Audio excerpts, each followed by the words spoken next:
आधी रात को सास सोने की तैयारी कर रही थी और बहू चाकू की धार तेज कर रही थी कि कब उसकी सास सोएगी और वह उसके टुकड़े करेगी। और जैसे ही सास नींद के आगोश में जाती है, वो अपनी सास पर चाकू से ताबड़तोड़ वार कर उसे टुकड़ों में तब्दील कर देती है और फिर पानी का घूंट पीती है।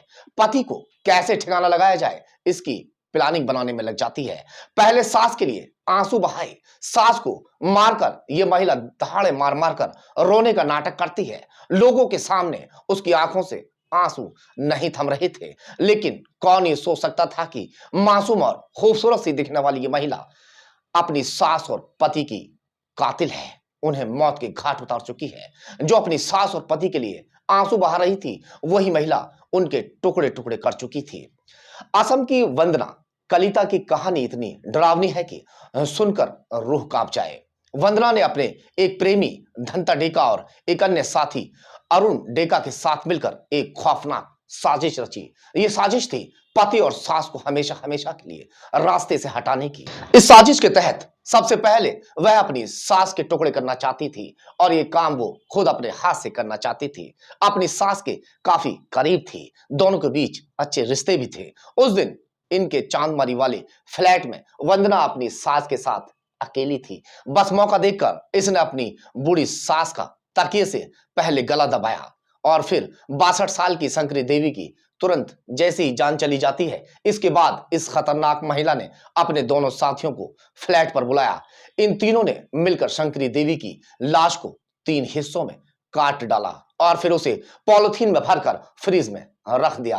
3 दिन तक लाश फ्रिज में ही रहती है। ये अपने दूसरे घर में लौट जाते हैं और बेहद सामान्य तरीके से अपने पति के साथ रहने लगती है।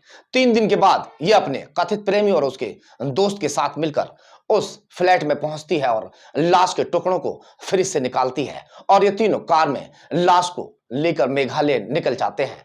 चेरापूंजी के पास जाकर इन्होंने पहाड़ियों से लाश के टुकड़ों को खाई में फेंक दिया और फिर वापस घर लौट जाते हैं।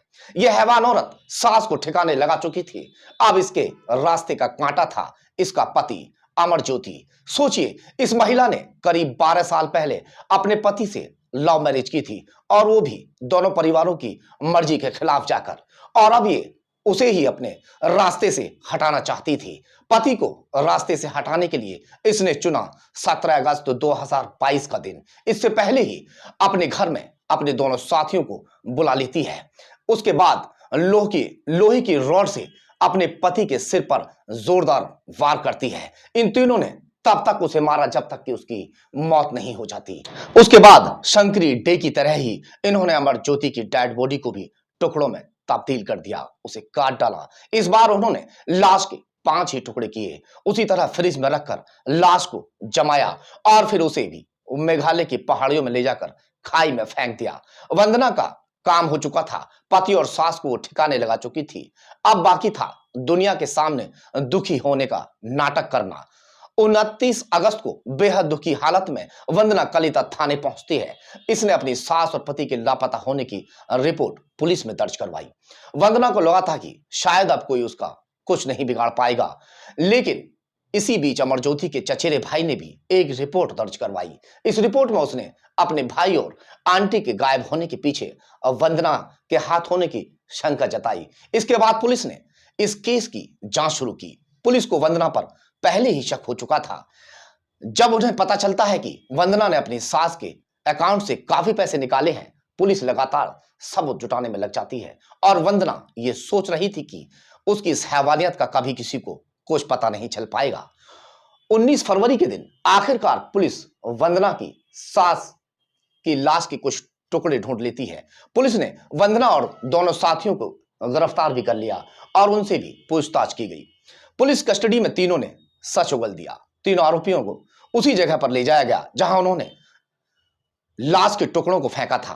पुलिस मामले में और सबूत जुटाने में लगी हुई है।